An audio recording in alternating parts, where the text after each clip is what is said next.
2004. Welcome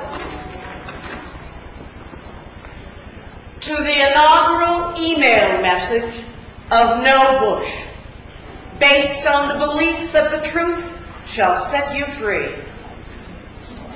As an introduction, you know me. I'm your friend, your neighbor, your family. Somehow I have your email address. All I ask is that you be willing to learn more than you know and to share this with people of like willingness. Oh, and please vote. It's never been more important. No Bush fact number 1. Actually, you know this story. Bush has told it so many times, but this time it has a slightly different ending. A few days after 9/11, Bush went to Ground Zero. And he saw a tired fireman, and he went over to him and held him and said, "I am with you." The following year, he pocket vetoed $150 million in emergency first responder grants. That's how it started, the email messages. I had my own little personal account of addresses, and I switched them over to a new email address, nobush@msn.com, and then I had to come up with a name. I wasn't going to give them my own. I didn't want to hear from the FBI. No. One person for the first name, last name, making a difference, all mushed up together. So, out of that original 120 names I started with, at last count, I'm sending out to about 4,800. No Bush fact number 2. John O'Neill was our former FBI deputy director. He had been in charge of investigating terrorism. Previously, he had investigated the World Trade Center bombings in 1993 and attacks on the American troop barracks in Saudi Arabia, the embassies in Africa, and the USS Cole, all under the authority of Clinton. Then Bush came in. During the summer of 2001, he told French reporters, "The main obstacles to investigate Islamic terrorism were U.S. oil corporate interests and the role played by Saudi Arabia in it. All the answers, everything needed to know to dismantle Osama bin Laden's organization can be found in Saudi Arabia." In late August, John O'Neill quit the FBI out of frustration and his disgust with the Bush administration's refusal to investigate any ties between the Saudi Arabians and Al-Qaeda. He got a new job.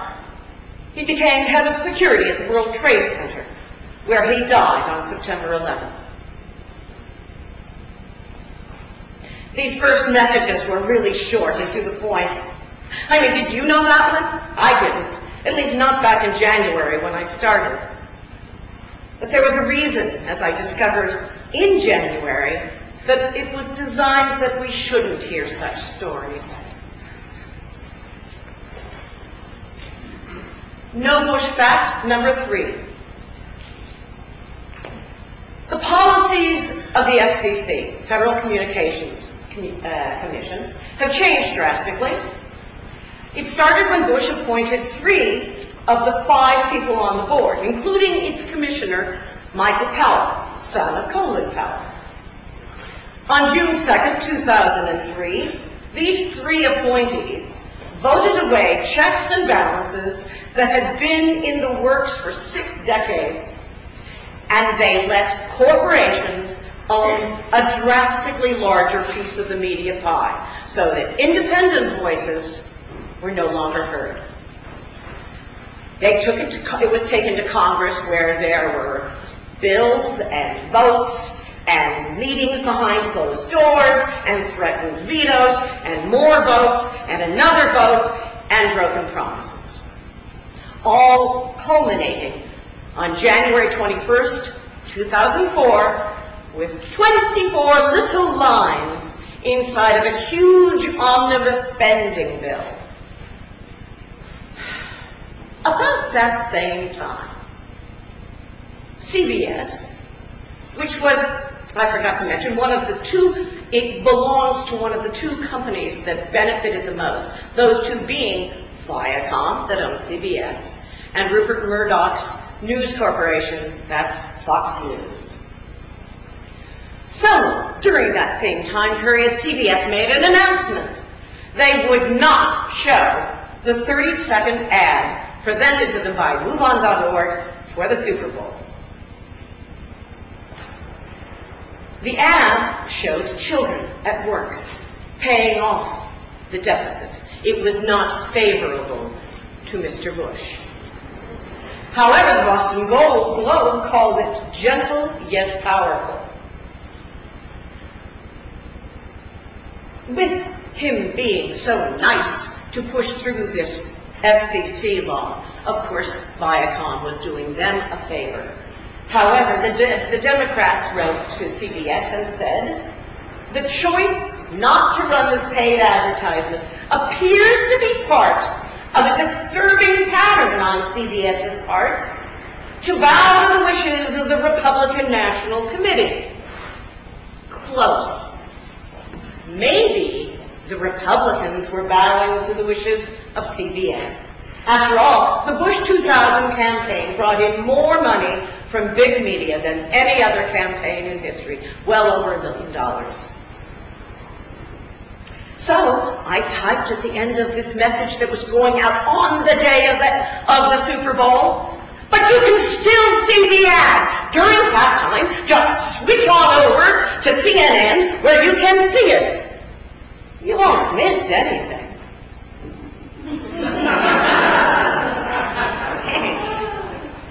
Now it's fitting that this fact about the FCC came at the beginning, not of what I have concocted here, but of this entire thing I set out to do. It is the reason we're here, because you don't know these things, and neither did I, until I started digging. The consequences from this CBS pays $1 million, they do this. This favors and money that have always happened. It's nothing new, except that the consequences are larger now. Between 9/11 and the deficit in Iraq, it's kind of important that we look a little deeper. Because I certainly wouldn't want to have this next one, for example. No Bush fact number 4. 1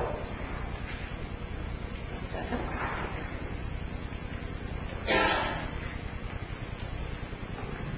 January 15th, 2004, Thursday, Dr. Martin Luther King's birthday. The city of Atlanta was ready to celebrate with memorial celebrations and speakers and entertainment. Too bad it has to stop. What? Well, George Bush has decided to come on down. Bush is coming. Bush is coming. Wait a minute. Where was he all the years we invited him?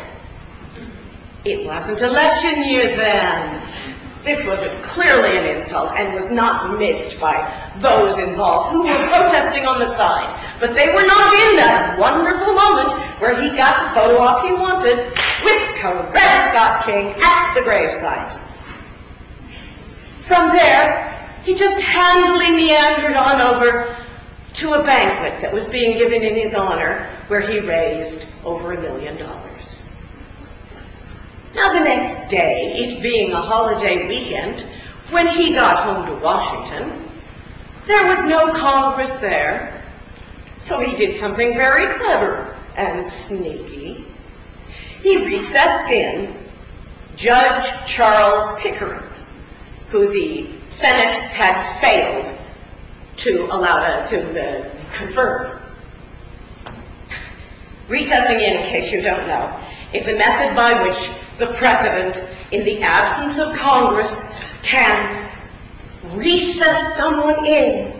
They can bring them in without permission because that spot needs to be filled and Congress isn't there. It's actually just a way of making sure that he gets to have his way, regardless of what the political setup is, the checks and balances. Unfortunately, there, of course, was a reason the Senate had not allowed him in. He has a terrible history regarding civil rights and voting rights. Happy birthday, Dr. King. I got a response. Stop sending me these messages. Okay, so well, who am I to tell this stuff? I'm just a working mom. I don't have a 4-year degree. Sometimes I'm an actress. But I did just start to want to pay attention.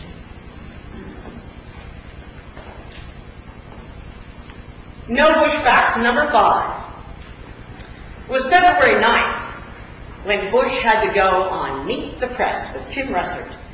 Because by then it was clear there weren't any weapons and there weren't any ties to Al-Qaeda. So he had to go and defend his reason for going. Well, he kind of huffed and puffed like he does. Well, we have to get Saddam out of there. After all, he used weapons against his own people. You know, I'd heard that a lot. I got a little tired of it, though. I didn't quite know what it meant. So it was time I started to Google. Let's see, Saddam, space plus chemical, I'd heard that one. Space plus own people.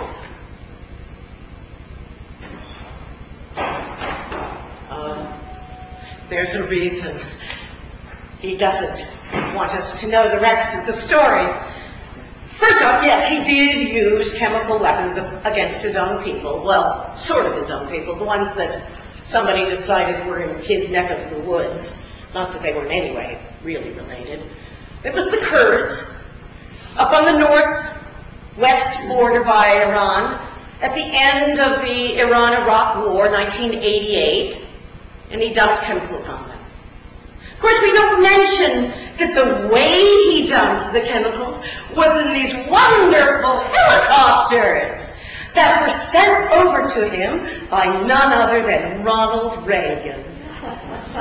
Back in 1983, as a matter of fact, they were accompanied by a lovely young man named Donald Rumsfeld, who on December 20th hand-delivered a personal note from Ronald Reagan to Saddam Hussein, letting them know the embargo was over and he had our support.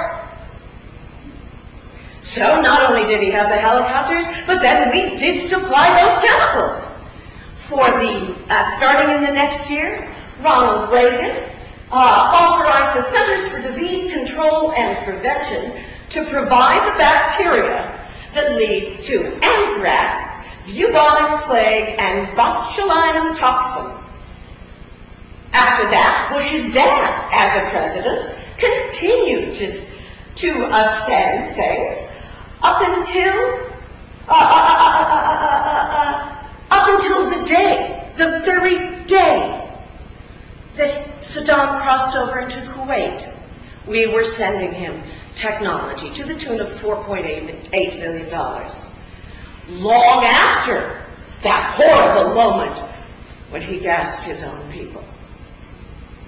So the next time you hear that that's the reason we had to get rid of Saddam, just remember there's a little more to the story. Now this message was so amazing. When I went and I saw actual official documents from the Center of Disease.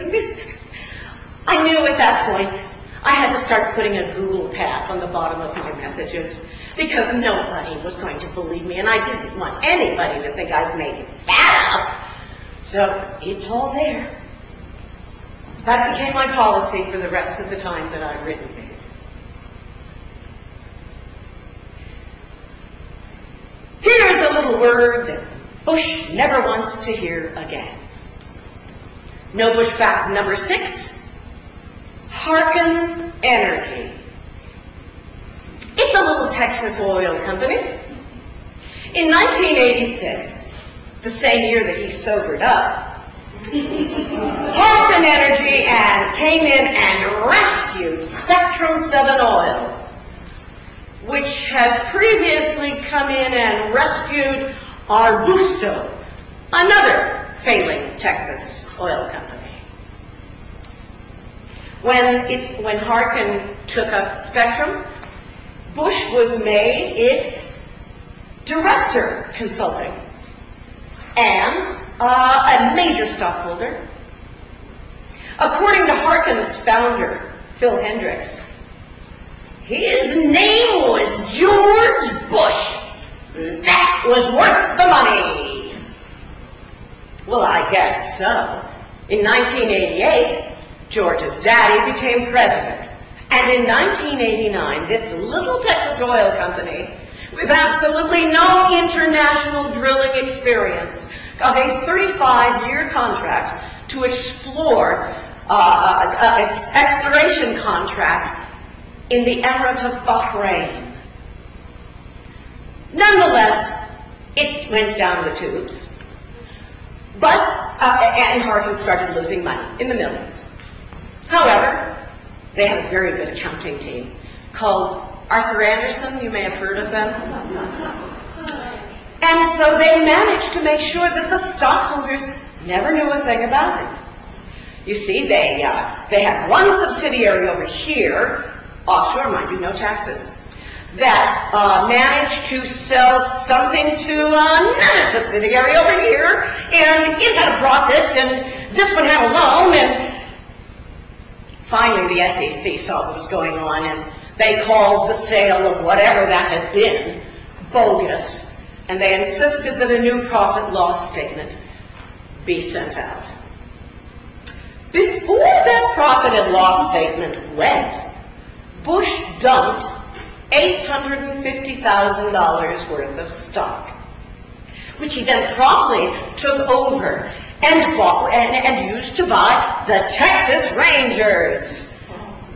Later, he was able to sell that chunk for a $16 million profit due to the wonderful, wonderful contract that his good friend James Doty, his lawyer, put bonuses in that contract. But meanwhile, over at Harken, when someone makes a sale like that, they have a very short time frame in which they're supposed to report that, a large sale like that. But he didn't. And apparently he had done this before. This time, he waited a month or 2 or 6 or 8 months later, the papers were filed. Sorry. By then, the SEC knew they had to investigate this one. However, by then, his daddy had set up the SEC to favor his son. Why, looky here. This is the general counsel, and this is the man who's going to initiate the investigation, and it's none other than James Doty, that wonderful little contract writer. And at the top of the SEC, the chairman, is none other than Richard Breeden, Daddy's personal lawyer and economic advisor. The case was closed. However, for years, Bush kept explaining away that he was totally vindicated. He said it in 2000 when he was running for, in 94? Yes, 94, when he was running for governor of Texas. And then his poor Ari Fleischer, his press secretary, had to repeat the story in 2002 when it came up again. But the truth is, when he got the letter that said that the case was closed, it also happened to say that the end of the probe, quote, must in no way be construed as indicating that the party has been exonerated, end quote. Okay, is anybody thinking about Martha Stewart lying to this federal government?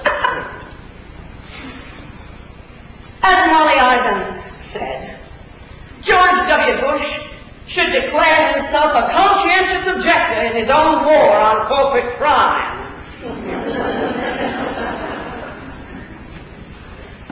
Oops. Another email. You can take me off your mailing list. I would vote for Mickey Mouse before I would vote for George Bush. I do not need to know all the garbage. Actually, I think you do. It makes for better conversation with those people that are not quite sure yet. After 12 years of self-employment, it was necessary for me to go get an outside job. And so I found one where, fortunately, I sat at a keyboard all day long. It was kind of tedious, but they let me use earphones. And I got to listen to the radio, National Public Radio. I got to hear whole interviews, complete stories. Oh, it was none of this. Okay, I heard it. I got it, and I took notes. And the best part was the authors. Oh, my goodness, those authors. The day that one of my favorites is Kevin Phillips, whose title I can never remember because it's just so clever. And the funny thing is, he's a White House strategist for the Republicans some years ago. But the title of his book is American Dynasty, Aristocracy, Fortune, and the Politics of Deceit in the House of Bush. That sounded so good. The very day that interview was on, I left work. I went straight to the bookstore. I opened the door. There it is. I could see it from the front. It was right up there with the bestsellers, right next to the Da Vinci Code. I went over. I grabbed it. I was going to dare to open those pages and know the truth. When a fellow came up to me and said, "That was on the radio today." I know. And it's a good one. Another one of my absolute favorites is Bushwhacked by Molly Ivins. Many of you probably know her or know of her. She does get her column in our paper so far still. She's a columnist who was born and raised in Texas. Actually knew George when they were teenagers. They both left, went back to the East, and got their educations there. And she came back and keeps her eye on Texas politics. She and Lou Dubose wrote this other book, Shrub, that came out in 1999, just before the 2000 election. And within 3 pages of the beginning of this book, she says, "Our biggest problem with the Bush administration is that for us it's deja vu all over again. We spent 6 years watching the man as governor of Texas. The basis for our 1999 book, Shrub. We were tempted to begin this book by observing If y'all had read the first book, we wouldn't have had to write this one.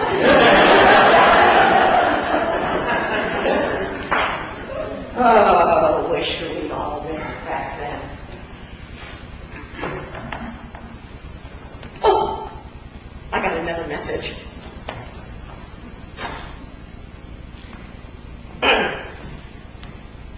You're a moron. You're is spelled wrong. You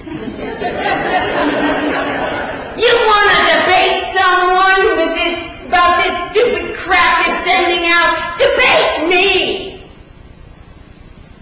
Molly Ivins teaches, in her infinite wisdom, it is important to learn how to talk to people who disagree with you. No Bush fact number 9. On Bush's very first day in office, working day, January 21st, 2001, he banned U.S. federal funding for any international health clinic that mentions, not performs, just mentions the word abortion. He kept going. The next year he pulled U.S. federal funding for the United Nations Population Fund, which had been providing family planning services for 156 nations. Clinics all around the world, Eastern Europe, Africa, Asia, had to close. They no longer had the resources. So the things that had been teaching beyond family planning, such as HIV prevention, maternal care, disaster relief, literacy, and income earning skills, were also hushed. UN officials estimated the effect of the loss of U.S. funding in education has caused at least 800,000 more abortions that year, as well as the deaths of about 4,700 women and 77,000 children.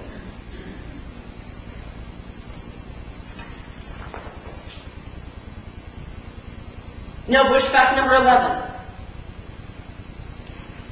When the World Trade Towers collapsed, they sent up into the air clouds of glass fibers, concrete dust, fiberglass, asbestos, mercury, PCBs, lead, benzene, fire, and smoke. Within days, Bush's new EPA director, Christine Todd Whitman, announced that air quality was not a cause for public concern, and that the air in lower Manhattan was safe to breathe.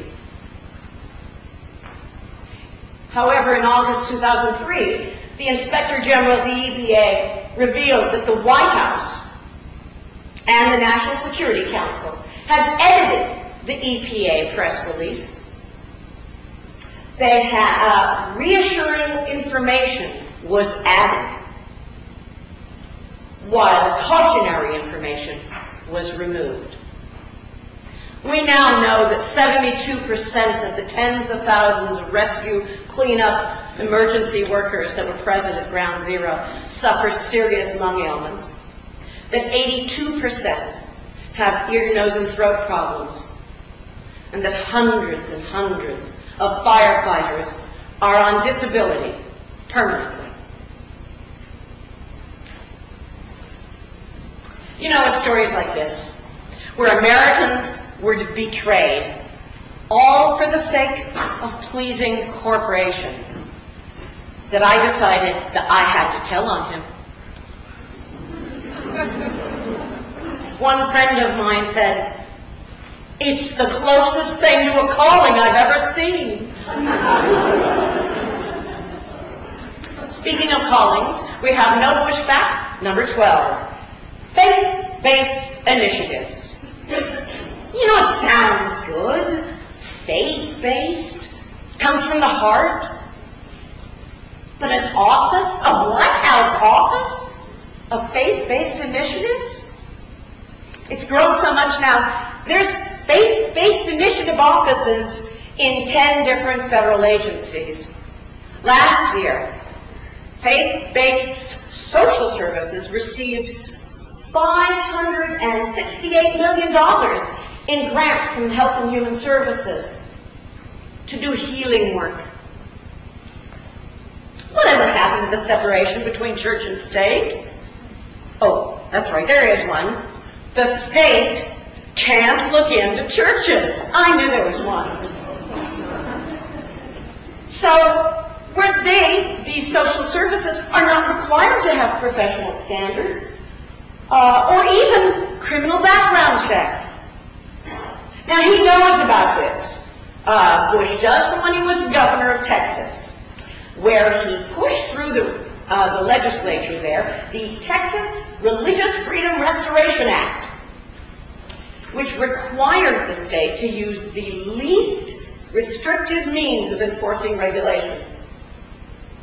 So let's look at how it went. Well, there was the Lester Rudolph Homes for Wayward Boys, Girls, and Women. Apparently there's no wayward men in Texas. Now, Lester loved to combine politics and religion. He would barnstorm, literally in a Cessna, around Texas, preaching and talking for Karl Rove's gubernatorial candidate, Mr. Brother Bill Clements.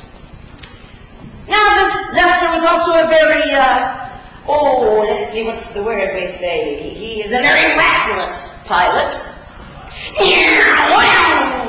No matter the weather, you see, he knows, he has faith that an unseen hand will guide him home safely.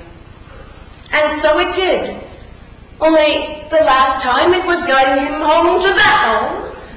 Well, actually, first it was guiding him to that home, and then to that home. Unfortunately, there were also 4 young choir singers in the back seat. Now, Lester was replaced at Rudolph Homes, by Mr. Willie Cameron. Mr. Willie Cameron did start to run into a little bit of problem because he had a biblical approach to discipline. If thou beatest him with the rod, he shall not die. His final bust, shall we say. Actually, as it turns out, it's what got his wife in trouble. She got caught with a young girl in her charge, all duct taped up, kicked in the ribs, put in a small room, locked in there for 32 hours of solitary confinement, during which she was forced to listen to 32 hours of Lester Rudolph Holmes taped sermons. That was in 2000.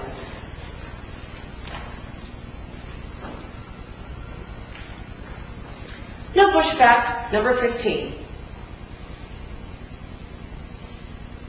On the night before we invaded Iraq, as Bush announced it to us, he said,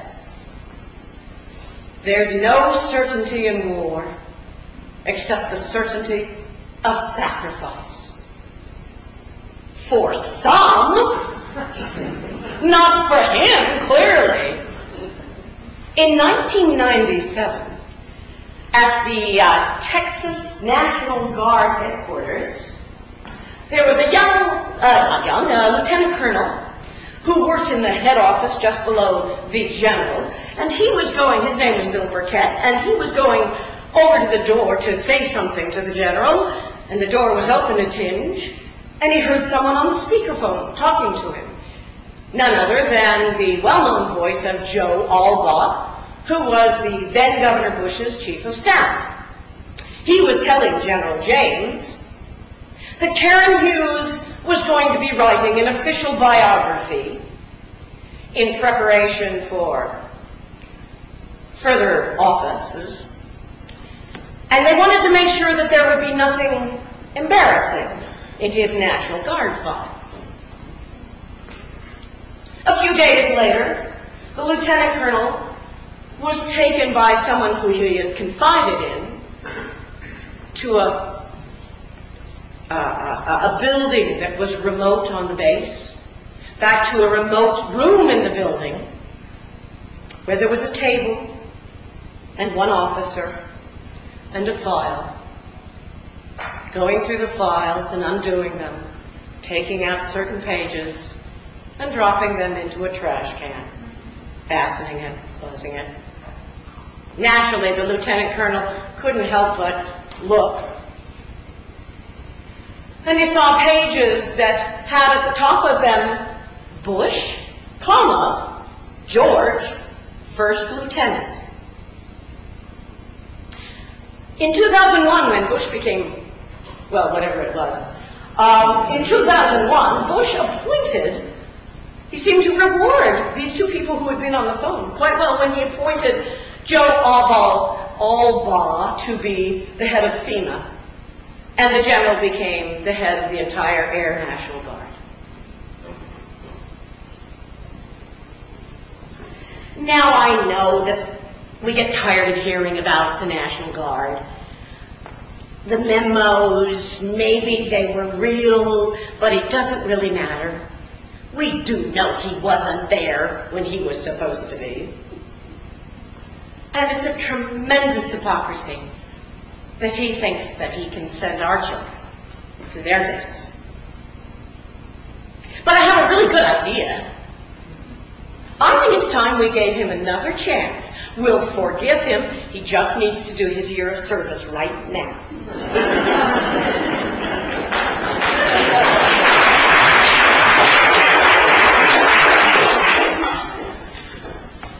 No Bush 16. Bush issued a directive on that same night, just before we went into Iraq. Quote, there will be no arrival ceremonies for or media coverage of deceased military personnel. In Vietnam, they were called body bags. In 1991, they were human remains pouches. Now, under Bush, they're using the term transfer tubes.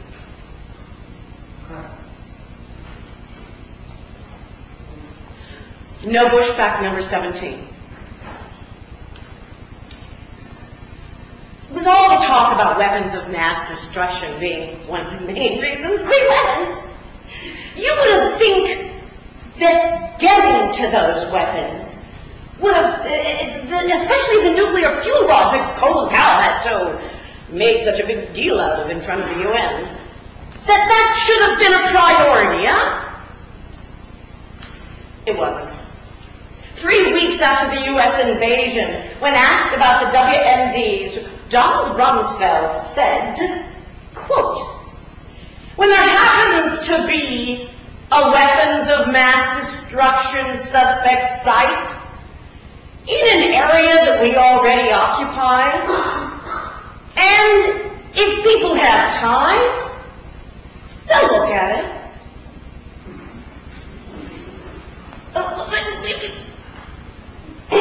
Even in the International Atomic Energy Commission Agency, IAEA, realized that the U.S. forces had done nothing to secure Iraq's major nuclear sites. They requested that they might move quickly to do so, specifically emphasizing the Tuwaitha nuclear research facility that was a mere 11 miles outside of Baghdad. But on April 25th, the Washington Post reported that defense officials couldn't say if the vast nuclear repository's deadly contents had been looted because they hadn't been there yet. It wasn't until June, 2 months later, that the U.S. and the IAEA secured to Weitha. And when they got there, it was too late. It had been looted. Containers were dumped. Radioactive material was missing, as well as files and other important items. The community had been getting sick, as things had literally just been dumped into the waters, into the land.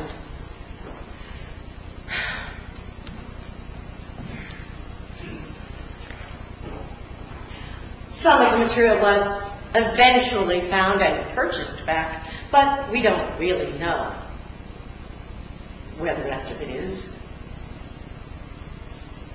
What's funny about this is actually today, I wrote that back in March. I got that from a book, one book, Lies of George W. Bush by David Korn from The Nation. So a book which meant it had to be written quite a while ago, and it was one of the first books. But today, they're announcing that, oops, things got looted. They're announcing that, you know, we don't know where some of this stuff is.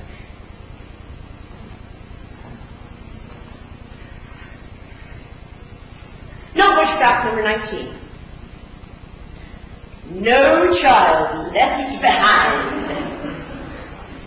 Educators hate it. Not because they're lazy or bad teachers, no, because it's a waste of time teaching to a test that's impossible for everyone to succeed at because they want the disabled kids to also pass it at the same level. And there's no funding, but there's huge consequences for the teachers. So why are we doing this?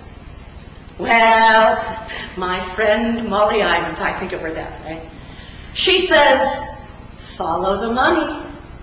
Money? Now wait, where's the money in this? Oh. The tests. Somebody publishes them. McGraw-Hill, which also publishes the worksheets, the lesson plans, the textbooks, the evaluation sheets, the reporting, tracking, intervention programs, even the website that shows you how the schools have done.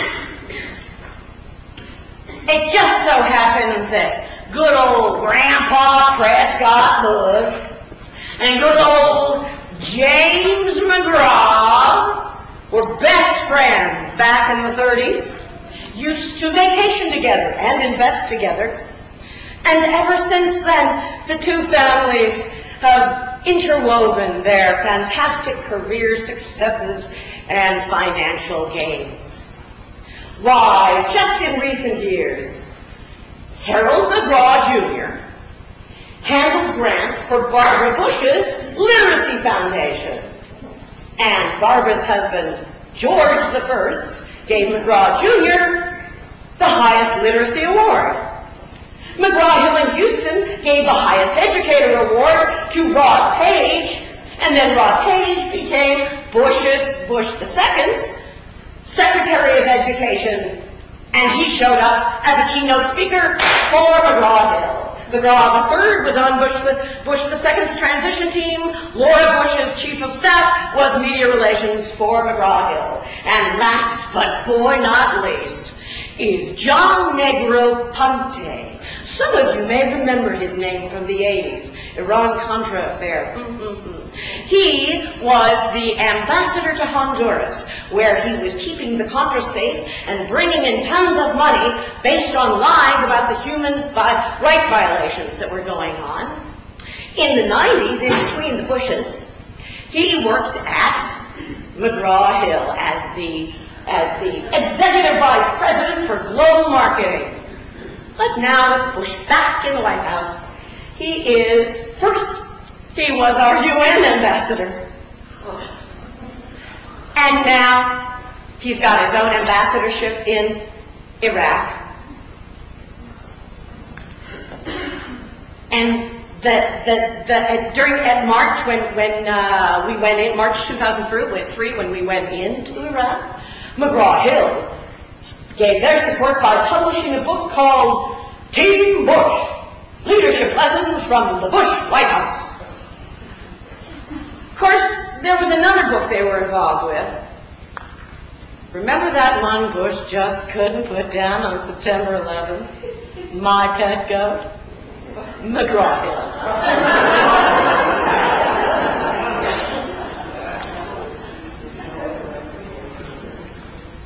No Bush fact number 20. Okay, let's talk tax cuts. I'm going to keep it simple here. In 2003, Bush said, these tax reductions will bring real and immediate benefits to middle-income Americans. 92 million Americans will keep an average of $1,083 more of their own money. Wow, that sounds good. I could go for that. However, the Center on Budget and Policy Priorities, the Brookings Institute on Tax Policy Center, and Citizens for Tax Justice, along with many other analysts, say that Bush got away with saying this because he used that cute little word, average. Watch this. I got 10 people here.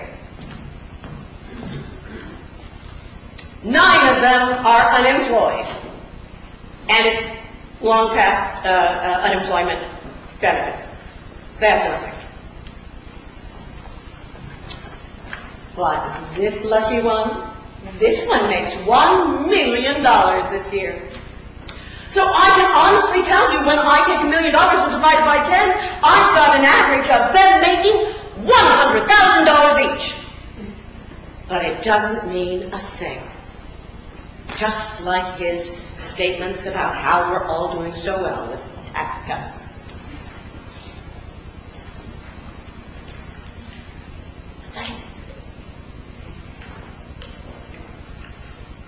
No Bush fact number 21. There used to be an ombudsman at the EPA. An ombudsman was the person that you look to make sure, at the EPA especially, that it's staying on task, that it's staying true to its mission, that it's doing the cleaning, it's doing the regulating, it's enforcing regulations. Fellow's name was Robert Martin. He'd been there 9 years. He was doing a good job, too. One of the things he was looking into was a strange deal between Citigroup and the EPA. Something about a chemical company in Denver called Chateauque.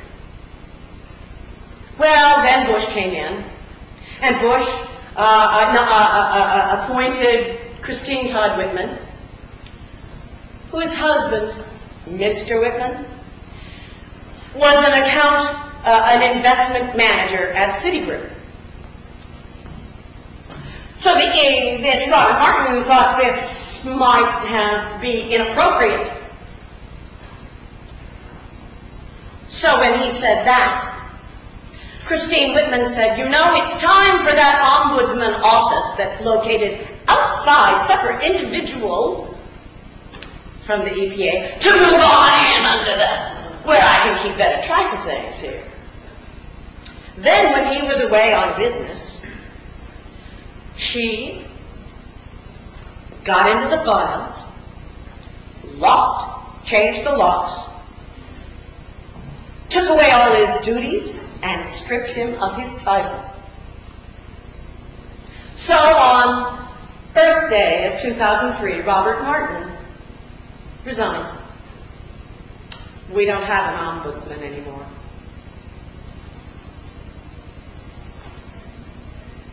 No Bush fact number 22.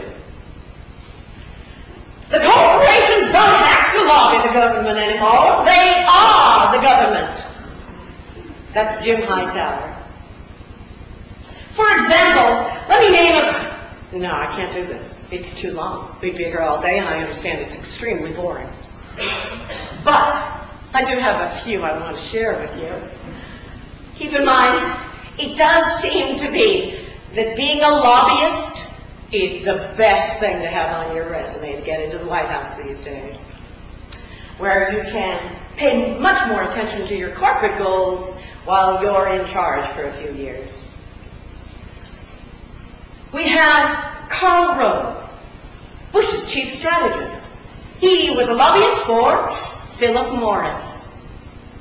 Andrew Carr, the White House chief of staff. He was a lobbyist for General Motors. The Deputy Interior Secretary, one J. Stephen Griles, is notorious as the most powerful lobbyist in the energy industry, working for the mining and oil trade associations. But my absolute fave, the chairman of the Bush-Cheney 2004 campaign and former chairman of the Republican National Committee, Mr. Mark Rasico, Enron.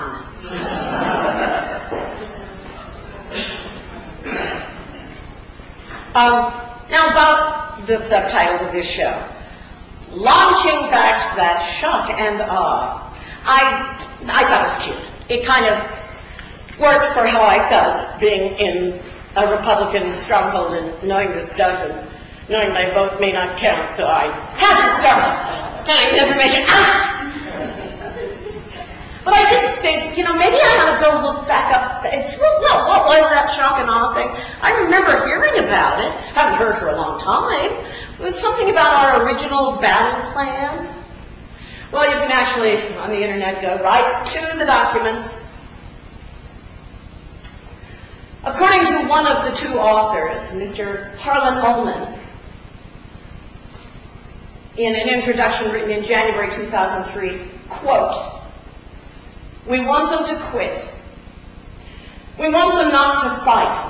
So you have this simultaneous effect, rather like nuclear weapons at Hiroshima, not taking days or weeks, but in minutes," end quote. Further, he seeks to, quote, "achieve a dominance that is so complete and a victory so swift that the message is so unmistakable that resistance would be seen as futile." Excuse me, when did we become the Borg? No Bush fact number 23.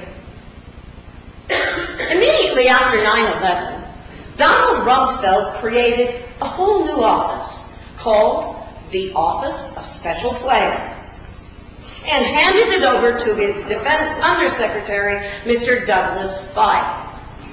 Now, Feith is one of the leaders of the infamous neoconservatives, a group who has been arguing for nearly a decade that we needed to invade Iraq. Rumsfeld and Feith staffed this office with a tight-knit group of like-minded neoconservatives, and it became their job to take the intelligence information that came in from the CIA, from the Defense Intelligence Agency, and all the other intelligence gatherings, and especially look at the intelligence that had been rejected as useless, and to gather that up and arrange it in such a manner as to make their cause look particularly good. And then they would bundle it up and funnel it straight to the White House and the National Security Advisor. Now, we only know about this because of a brave lieutenant colonel named Karen Kowalski, who was absolutely disgusted at the cherry-picking of information she saw. She called this manipulation of intelligence a, quote, subversion of constitutional limits on executive power and a co-option through deceit of a large segment of Congress. Unfortunately, that's the intelligence that caused us to go to Iraq. So when you hear the CIA and all the others say, no one forced us to make that intelligence look a certain way, they're not lying. It wasn't them. It was the Office of Special Plans. No Bushback number 24.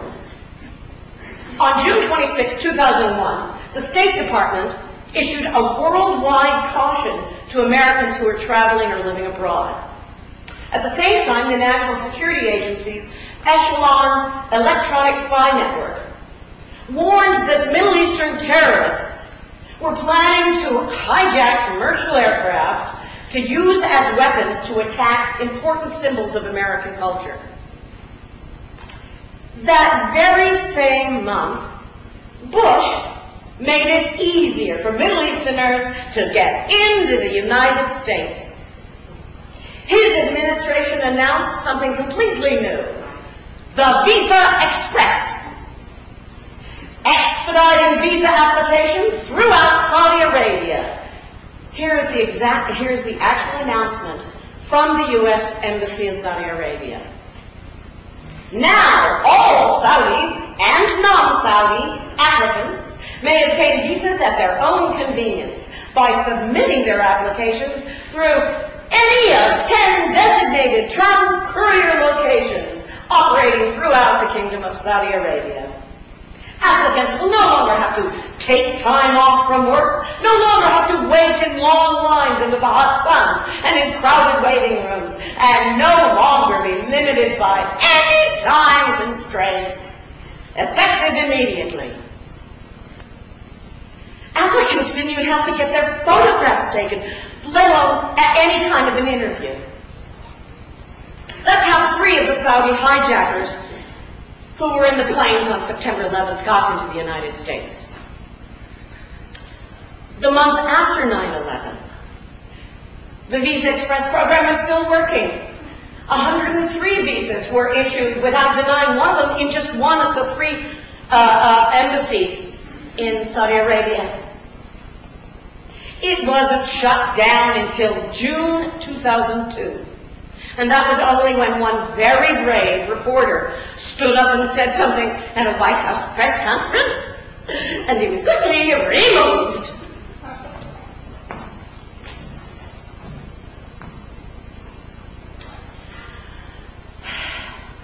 It does seem, you know, that Bush's desire to cater to the Saudis has made him a little bit careless with our own safety.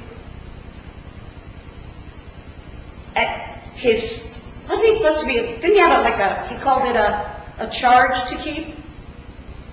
Whose charge? On that note, we all need a break. I'll see you in 10 minutes.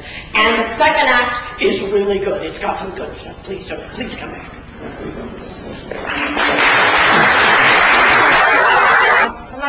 I'll just go to the first page.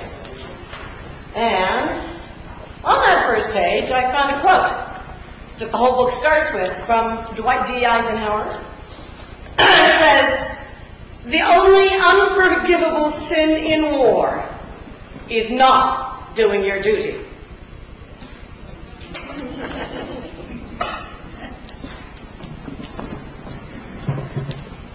Back there. So is everybody registered to vote? Yes. If anybody isn't, or you know anybody that isn't, there's still a chance. You had to have it postmarked by yesterday, but that's why I have voting registration forms up on the table out there. You can actually walk into the registration building, which in this county is at 2001 South State Street, up until the 25th. So if you know anybody that's lagged behind, grab one and cart them over there. I also want to point out that my email address is in the program, and if you didn't grab the program, there's probably still some up there.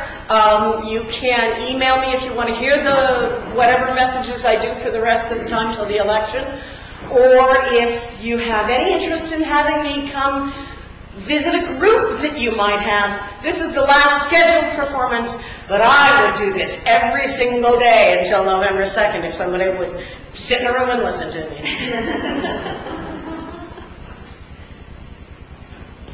This second act is especially devoted to the security moms. I understand we all want our families to be safe. I just think that it's really important to know Bush, especially if you're interested in security. No Bush fact number 25. Last year in April, Bush was running around the country pushing his tax program. One of the places he landed was a town called Canton, Ohio, where he went to the Timken steel ball bearing plant to speak to the workers in front of the press.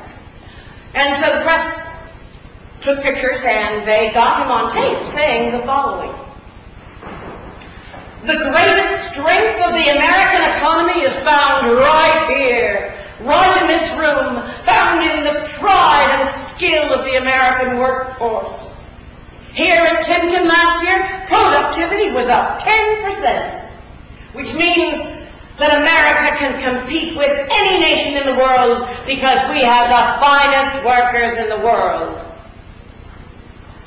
A year later, in May of this year, those finest workers were told that the Timken Company, a 100-year-old company, was going to close the 3 ball bearing plants in Canton and lay off 1,300 workers.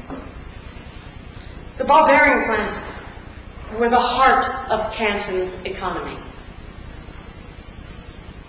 Timken tried to blame the union, but the union was completely blindsided.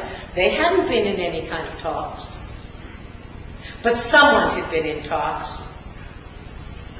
Timken Company had been in talks with the Chinese, where they are presently building 2 new steel ball bearing plants. Now, Mr. Tim Timken, who is the chairman of the board, whose decision it was to close the plants, why last year he made $2.6 million. And he got $57,000 extra back in those tax cuts. Meanwhile, 99% of the entirety of Ohio residents only got $100 or less in tax cuts. Now, Timken happens to be one of the Bush Rangers, those people that can raise $200,000 and bundle it up for the Bush campaign. He was at a fundraiser last December. Dick Cheney was there. And he had the chutzpah to denounce a liberal philanthropist who was giving a large amount of money to MoveOn.org for their voter education fund. He called it trying to buy democracy. I guess he knows about these things. I got this response back from this email message. In the late 1950s and early 1960s, I worked for Henderson Rim and Wheel in Salt Lake City, Utah. Timken bearings were among the finest quality products our customers in the trucking and shipping industry had come to rely on. The quality was unmistakable, and to hold and view a Timken bearing, they seemed indestructible. How sad that something so traditionally American will now have stamped on its side, "Made in China," while the Americans who build careers around manufacturing them go to the unemployment lines. Shame on you, George W. Bush, for standing by and not discouraging the outsourcing of these old-line American jobs. The heart of Ohio, in the heartland of America, has blindly and selfishly lost its life-sustaining beat. What other great American treasure will go next? Sincerely. So, U.S. jobs aren't safer. No Bush fact number 26. last spring when George was going to give a series of Monday night televised talks. He only actually ever did one, but during that one, he made a point of thanking former Secretary of State James Baker. Huh? Wait, what's that? I said to my husband, wait, what the hell was that? And I went to Google. And all that I did was Bush plus Baker. Oh my. He has a lot to thank James Baker for. You see, James Baker has a law firm down in Texas called Baker and Botts. Remember James Doty, the Texas Ranger Contract SEC General Counsel? He was from Baker and Botts. Thank you, James Baker. Why, as a matter of fact, Richard Breeden, the SEC chairman, he was from Baker and Botts. Thank you, James Baker. Why, even in Florida, the legal team that came down and pushed through the Supreme Court, they were from Baker and Botts. Thank you, James Baker. But there's more. Yes, he was the former Secretary of State under Bush the First. And under those two, the Cold War came to an end. They did too, and when they graduated from the White House, James Baker moved on to a little company called the Carlyle Group, where he became the chief counsel. Now, the Carlyle Group, just to make it quite clear, is a investing company that started in the 90s with former ranking Republicans who were going around buying up the defense businesses that no longer had any work after the end of the Cold War. So in 1992, when Baker went over there, they decided they needed Bush the First. And they hired him as a very, very, very expensive guest speaker. And all he really had to do was be himself, the former president, and schmooze with all the wealthy people from all over the world, particularly the Middle East, who arrived to have contact with him. And then, when Bush II got into the White House, why, it made that little White House Bush, Daddy Bush, Carlyle Company connection even more valuable. Now, if Daddy Bush is taking those fees that he gets, and if he just happens to be reinvesting them back into the company, and I do not have evidence that he does this, he'd be dumb not to, but if he did,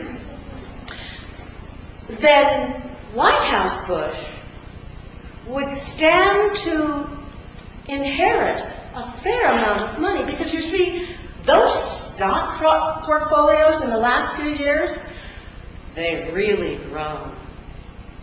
The sad truth is that the Carlyle Company makes money off of war, particularly in the Middle East, with all the subsidiary companies they have over there with defense contracts. And if White House Bush is inheriting from Daddy Bush, who's making money off of war, don't let the FBI hear this, but I think I'm saying that George Bush is making money off of the war that he started and kept going. Now, he keeps talking about this thing called the death tax and how we have to get rid of it. Because that death tax, why, they're going to take away the family farm just to pay for a funeral. The hell. That's never happened. But think of all the money he doesn't want to have taxed when Daddy dies. Oh, Oh, thank you, James Baker. One more thing, as if that wasn't enough. The families of the victims of 9/11 have a $3 trillion lawsuit, with one of the defendants being the government of Saudi Arabia because of their investments into charities that eventually sent money over to Al-Qaeda. Their lawyer, of course, is James Baker. Baker and Botts. Somehow I just don't think we're safer yet.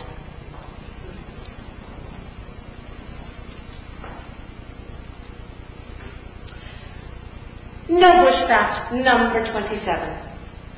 This one's a lot simpler. Our first civil administrator in charge of reconstruction and humanitarian aid in Iraq, post-Saddam, was retired General J. Garner.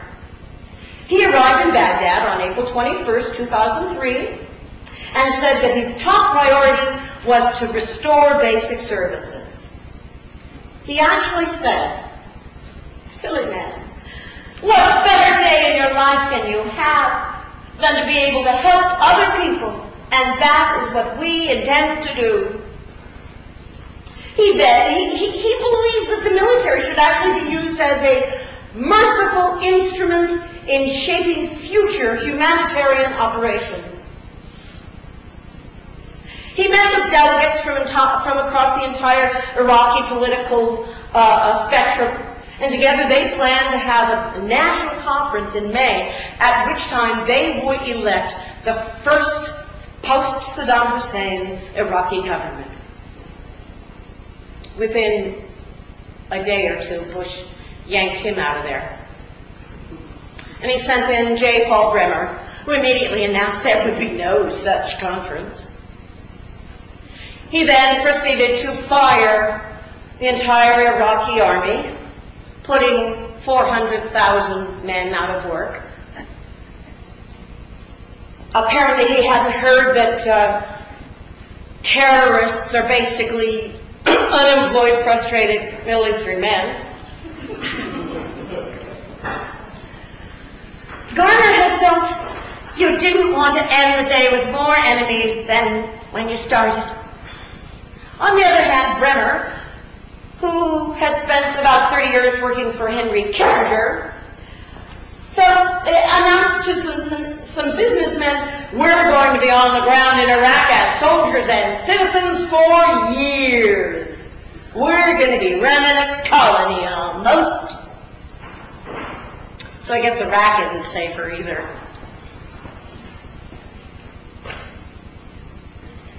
No Bush fact number 28.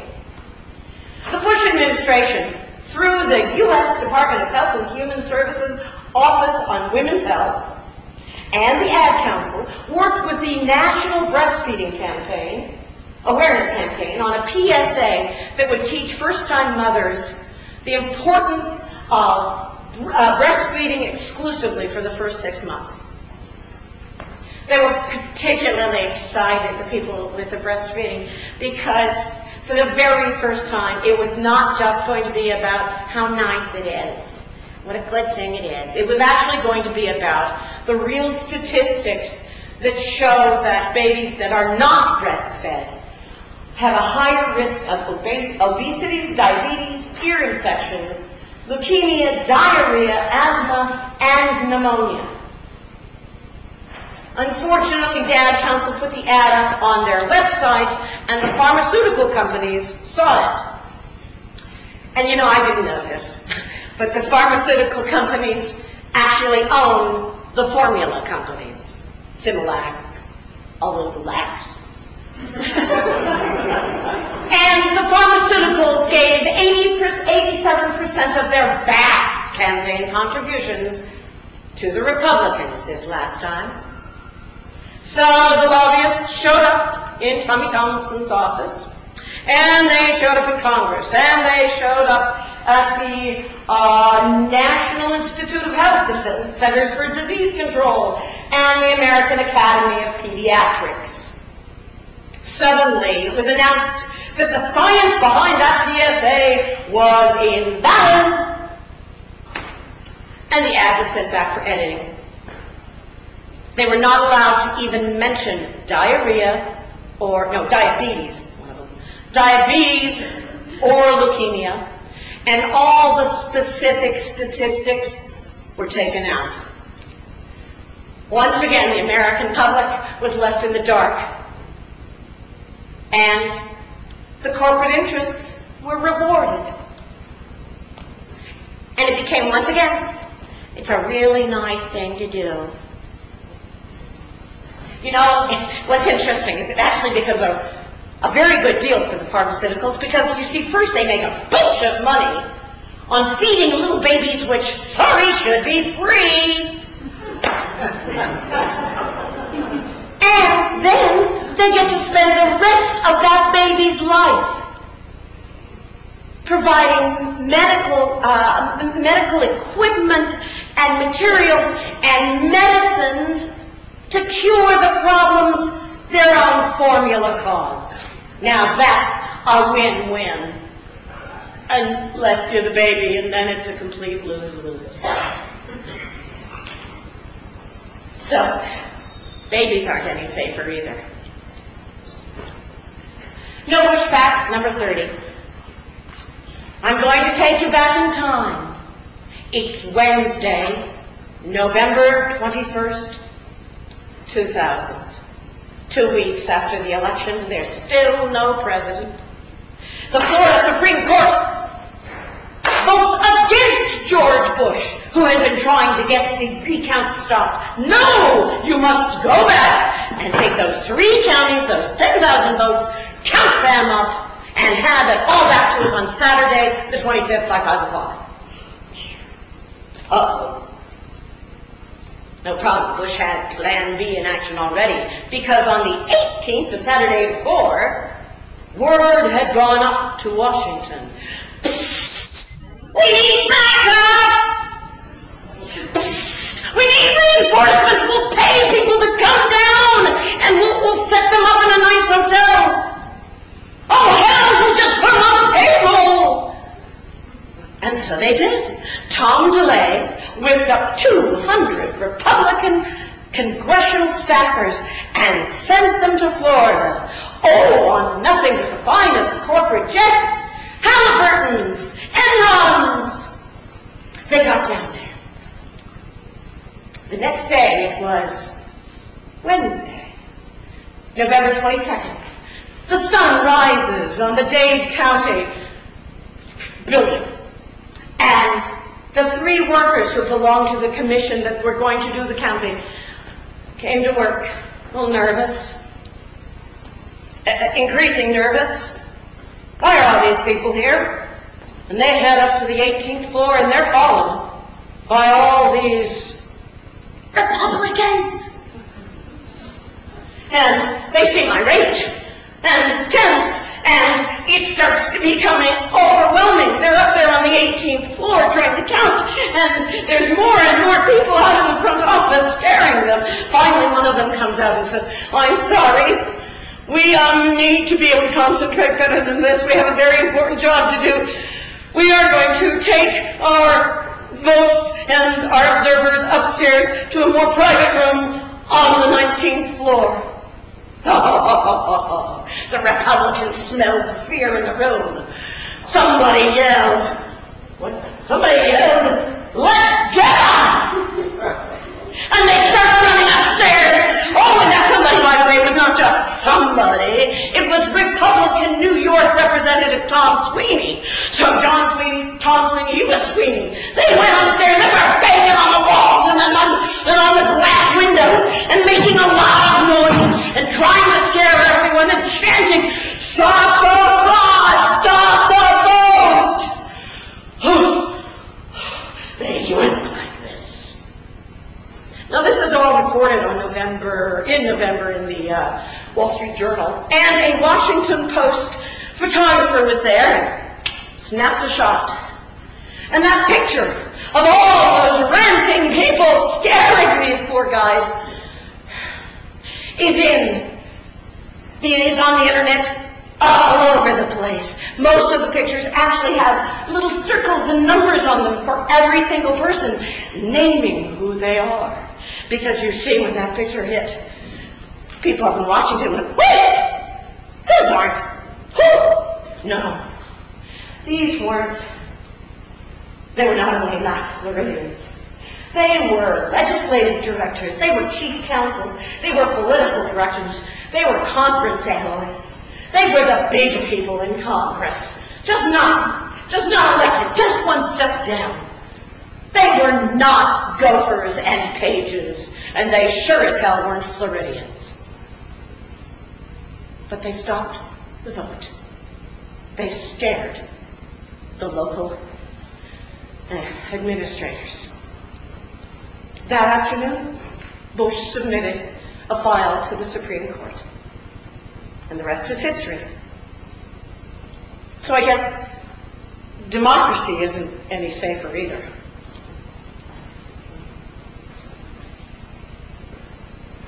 Ooh! One last thing. The following day was Thanksgiving. Of course there had to be a celebration, a great thank you banquet for all these wonderful people who had come down to save the day. They had wonderful food, and George Bush himself called them on the conference call. And they had live entertainment. None other than Wayne Newton. Dunk a shame, darling, dunk a shame.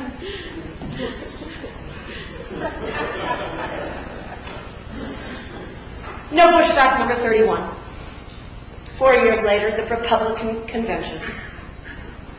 Monday night. It is my great honor and privilege to nominate George W. Bush, a strong and compassionate leader.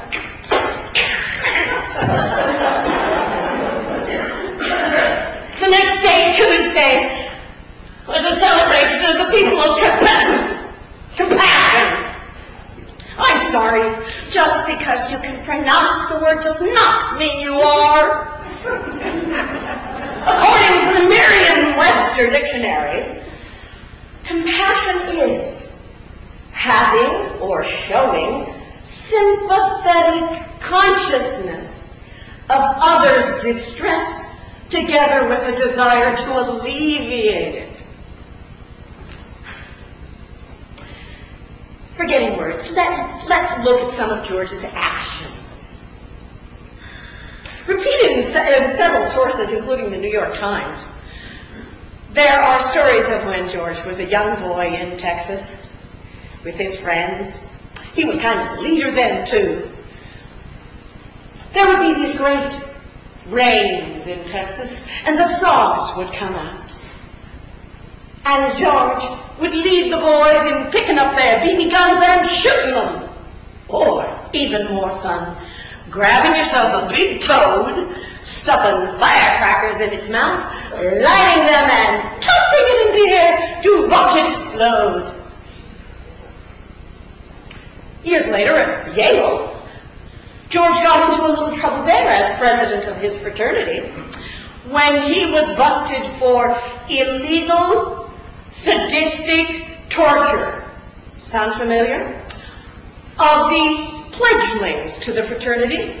He would take a wire hanger, carefully manipulate the top to look like a Greek letter, put that over a flame for a few minutes, and then lift up the shirt, and about right there he would brand the fellas.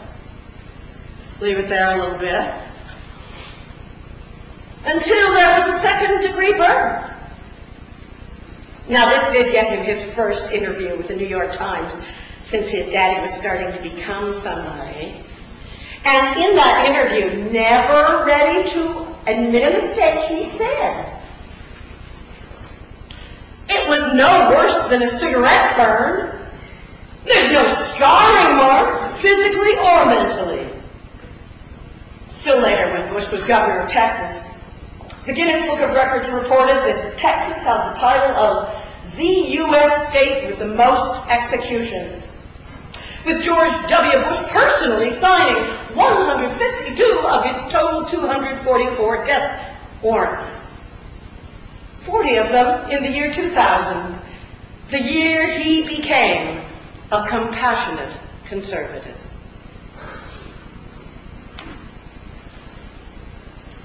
No Bush fact number 32.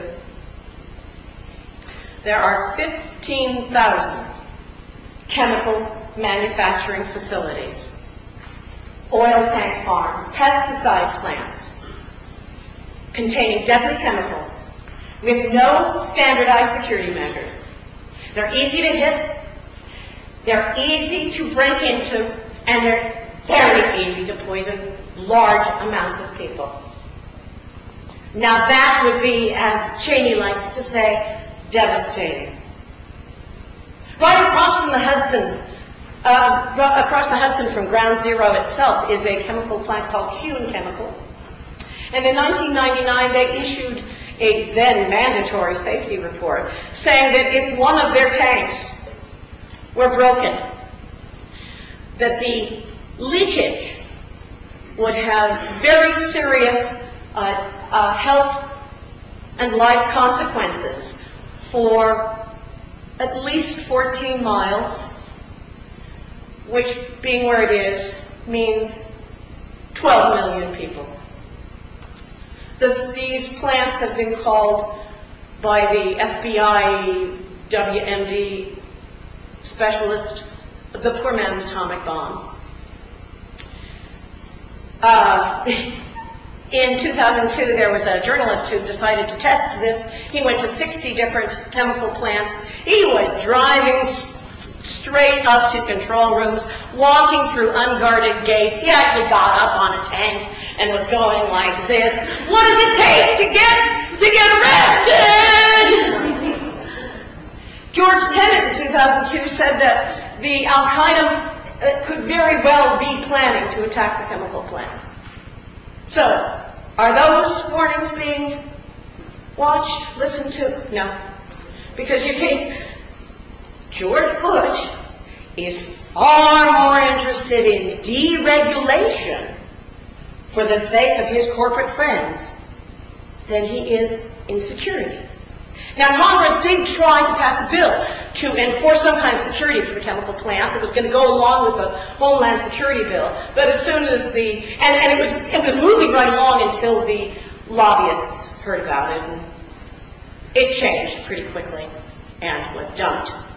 Christine Whitman, even Christine Todd Whitman, tried to do something. She tried to negotiate for a year. Not with the chemical plants, but with the White House to see if they would do anything, and they wouldn't. So she said, well, I've got one last little bit of EPA authority to inspect. We'll just go and inspect. But her notes were leaked out, and the lobbyists got to their work again. Eventually, the Homeland Security bill was passed without the chemical attachment. And suddenly, Bush supported it completely. And once it was created, he went back over to the EPA and took that last little bit of authority out and put it right in the brand new, overwhelmed, and underfunded Homeland Security. Even Christine quit then. Now, the only basis for security that we have is on a voluntary basis. The Trade Association did put out kind of a code of procedure, but it doesn't include such things as fixing fences or criminal background checks. I really don't think we're safer. I got a couple of responses. By now I clicked an address for donations. Wow! You're here in Utah! Unbelievable! But the other one I got said, but I ask you to keep your lies and trash about this great president where it will do its best work. Up your ass. Oh. Why are they so rude? On NPR a couple of weeks ago, they asked listeners to think about what would be the book they most recommended before the election. And of course, I got him. Let's see. Molly Island's Bushwhack. Yeah, that's a good one. Yeah. Or maybe if you're a deep reader, the Kevin Phillip one. But a really good one is the House of Bush, House of Sugg. That's a good one. But then I heard Robert F. Kennedy Jr. talk. And I went and got his book, Crimes Against Nature. How George W. Bush and his corporate pals are plundering the country and hijacking our democracy. This is the one, if you read nothing else, or if anybody you know needs to know something, this book. And there's also a million shortened versions, articles. It's based on a Rolling Stones article from last December. So I'm not even going to bother to have written a whole lot of the next one myself. Or have researched beyond, because even though he obviously comes from a great Democratic family, Robert F. Kennedy has spent the last, I think it's close to 30 years, being very clear on what his objective is, and it doesn't matter whose life he's saving, if it's a Republican or a Democrat, but he's saving them. He's an environmental lawyer, in case you aren't familiar with his history. Here we go. No Bush fact number 33. Bobby Jr. wrote, George W. Bush will go down in history as America's worst environmental president. This much historical significance, and I didn't know a thing about it. But somebody knew. You know who knew? The energy industry. They knew. They bought the ticket. They planned it, they paid their money, and they got what they wanted.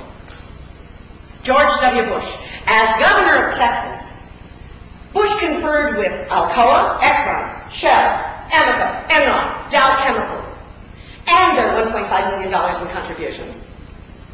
And suddenly the state laws changed. Companies would now monitor their nasty pollution on a voluntary basis, as long as they reported their mistakes and promised to clean up. There would be no fines, no public disclosure, no government follow-up. And of course, these were businessmen, and their profits were based on ignoring their own waste. So, not much happened, except a lot more illness in Texas. Then there's Dick Cheney. You know, it turns out Cheney hasn't just been the Halliburton guy. Between White House gigs, he was also fundamentally developing wise use, which is the term they use for the way of perceiving the environment, our land, our planet, as something that you use wisely, which basically in his terms means you get what you can out of it and make sure your friends get rich. That's wise. And you do remember that there were those very protected energy meetings where they met with industry leaders. They're so protected that his best friend of 30 years, Judge Scalia, who wouldn't recuse himself, made sure in the Supreme Court nobody got to know about those meetings. What could he possibly be hiding? And what is all the fuss about? Our children. Asthma is now the most common childhood disease, with the death rates increasing steadily regardless of improvements in medical treatment. But rather than having me fumble all over this, I'm going to go straight to Bobby, senior attorney for the Natural Resources Defense Council and one of Time Magazine's Heroes for the Planet. This is from an interview that came out 3 days ago with Mother Jones magazine. Quote, asthma attacks are triggered primarily by ozone and particulates. And the major sources of these materials in our atmosphere are 1,100 coal-burning power plants that are burning coal illegally. The Clinton administration initiated investigations and prosecutions against 70 of the worst of these. But this is an industry that donated $48 million to Bush in 2000 and $58 million since then. So one of the first things that Bush did when he came into the office was to order the Justice Department to drop the lawsuits. The Justice Department lawyer said, this had never happened in American history, where a president accepts money from industries targeted for investigation and prosecution and then orders the Justice Department to drop the investigations once he gets into office. End quote. According to the Environmental Protection Agency, these illegal coal-burning power plants, those 70, kill 5,500 Americans every year. That's a lot more than September 11th. But the Bush administration, filled as it is with industry lobbyists, rewrote the regulations to protect the profits of the corporation, not the air we breathe or the water we drink. And those plants are also responsible for the mercury that spews out and comes down to the waters and settles into fish. In August, the EPA announced that all fish in 19 states are now unsafe to eat. And at least some of the fish in 48 states are now unsafe. The only two states where they're considered safe are Alaska and Wyoming, where the legislatures wouldn't do the tests.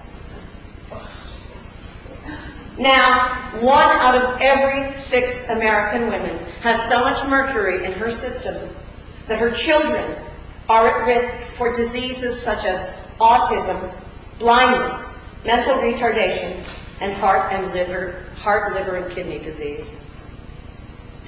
The Clinton administration requirement that coal-burning utilities remove 90% of the mercury they discharge within 3.5 years would have only cost 1% of the company's income. But there was that $100+ million. So Bush scrapped the Clinton regulations, those two, and got new ones written by the law firm of Latham and Watkins, lobbyists for the coal industry. And their senior lawyer is now in charge of the air division at the EPA. They got their ticket all right. Those are just a couple of the examples. This book is full of them. There are 400 rollbacks that Bush has done in environmental rules. You know, you hear about Bush talking about, he did it last night again, talking about health care, that the reason our health care costs so much is because of those lawyers and those frivolous lawsuits. And that's why we have to do tort reform. It's the most important thing. What if that has nothing to do with medical insurance, with a baby that doesn't get born right? What if it has to do with protecting the industries who are killing thousands and thousands of people? I think that's the higher priority for him.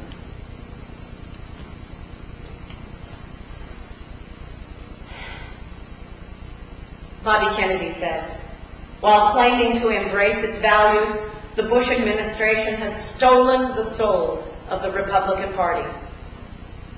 The president and his cronies have taken the conserve out of the conservative.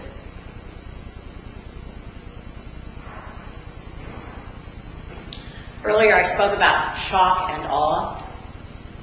This final message has a little bit of both.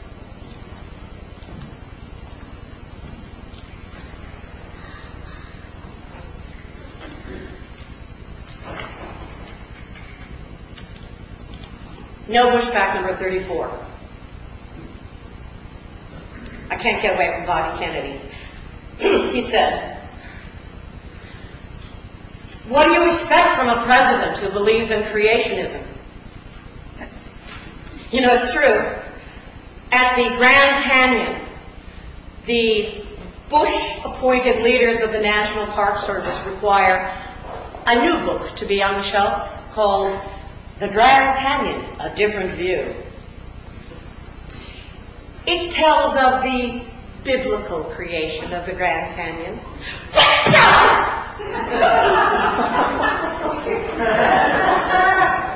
Much to the chagrin of the National Park Service geologists. Now, I realize that talking about anybody's theology is a tricky thing to do. And most people do want their leaders to have a spiritual aspect. This country, as we know, is based on a desire for religious freedom, but its largest religious base, Christianity, manages to make some people feel good and others a little less so. It depends on how you relate to Christ. There seems to be two different ways. Now, one angle looks at Christ and his teachings and how he lived as to be a guide as to what we need to do in our own lives and how we should treat each other and maybe even how we could connect to a universal wisdom.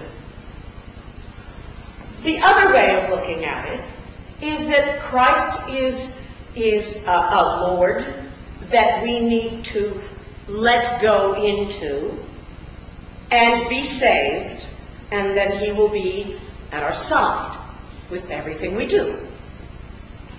Now, one is kind of more like when you're going to make a decision, you consider, you think about it, you think about, well, what would Jesus do? Whereas the other one is more like, I don't have to think about it. Christ is by my side. To doubt is to give up my salvation. Now, I wonder where Bush is on all this. I looked in this book, Bush on the Couch, by Dr. Justin Frank. Some people like to point out that Bush was never on his couch, and it's a very unfair thing to write a book such as this. However, he fully explains in the beginning that he's using a very well-honored science called applied psychoanalysis that is most used in the George H.W. Bush CIA building to study foreign presidents. So I guess we have a right to check it out. Dr. Frank points out that Bush is, well, let's face it, he was an alcoholic for 20 years. And he had that famous conversation with Billy Graham just about at the same time that the alcoholism was causing huge problems in his life, and gee, all his businesses were going to hell in a handbasket too. They came together, he had a conversation, he was born again. And he stopped drinking, and that's very good, and that is the basis for the faith-based initiatives. But anybody who's actually worked with someone with an addictive personality knows that it's very hard to face your demons, and that frequently people will just drop one addiction and replace it with another. Dr. Frank says that religion has given Bush a purpose in life, as well as managing to numb all those feelings of anger that the liquor was handling. So how does that affect his presidency? Well, during the 2000 campaign, George said, I feel that God wants me to run for president. I can't explain it. I know it won't be easy on me or my family, but God wants me to do it. Maybe that's why he had no qualms about cheating to get there, because God wanted him there. In 9/11, though, theologians began to notice a shift in the way he was talking about his religion.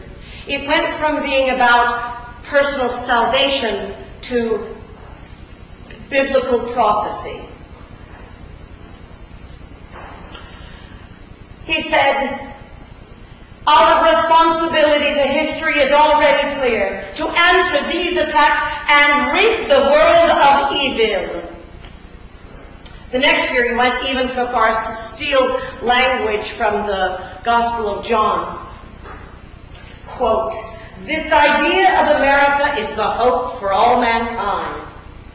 That hope drew millions to this harbor. That hope still lights our way. And the light shines in the darkness, and the darkness will not overcome it. Excuse me, those words were originally about the light of Jesus and the Word of God.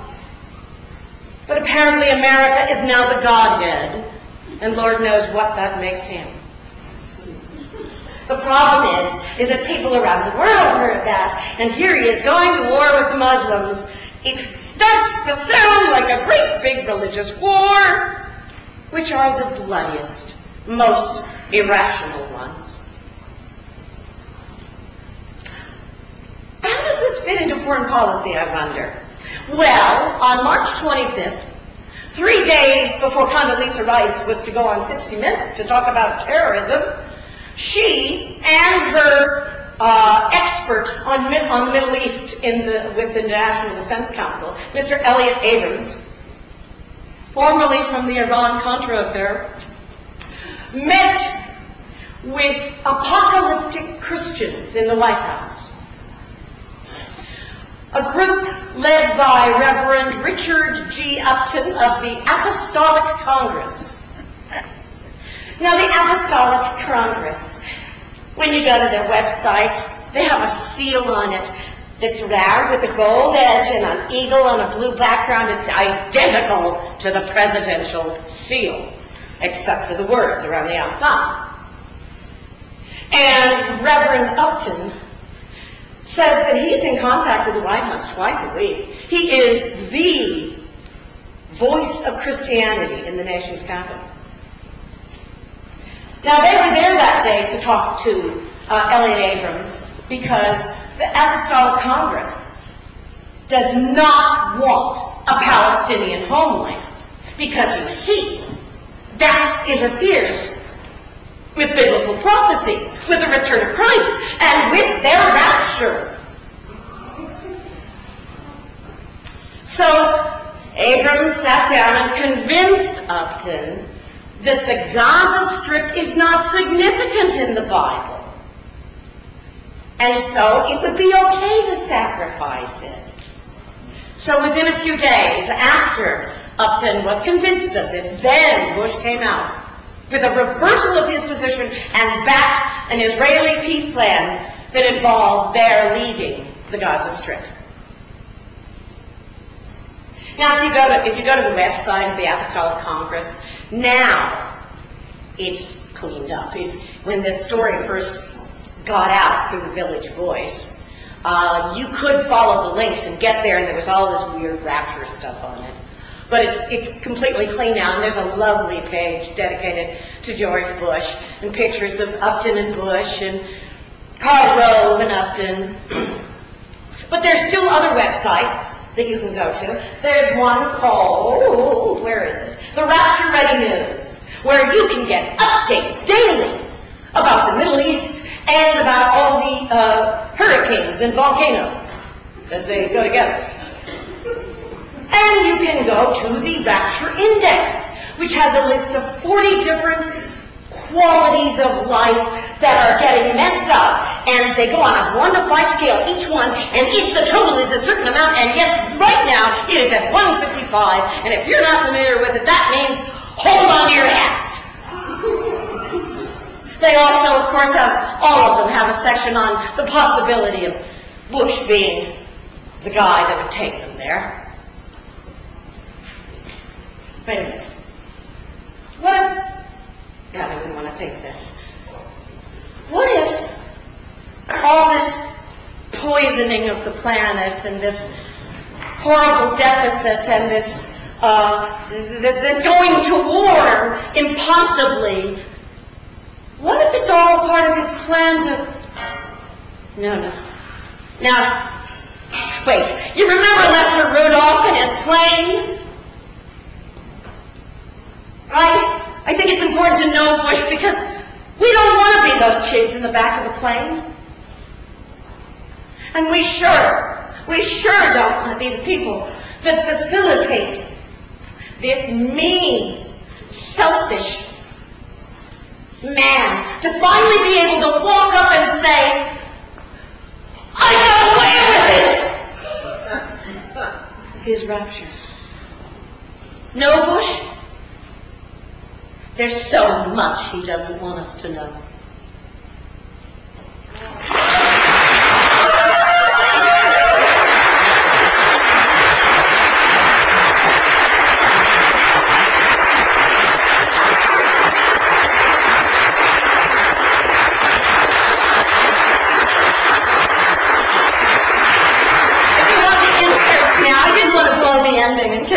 Ahead of time. This tells all of the messages. It's a little line about each one and a Google path. So you can go check out this stuff yourself. So if you'd like one, please feel free to take one. I'll put them over here.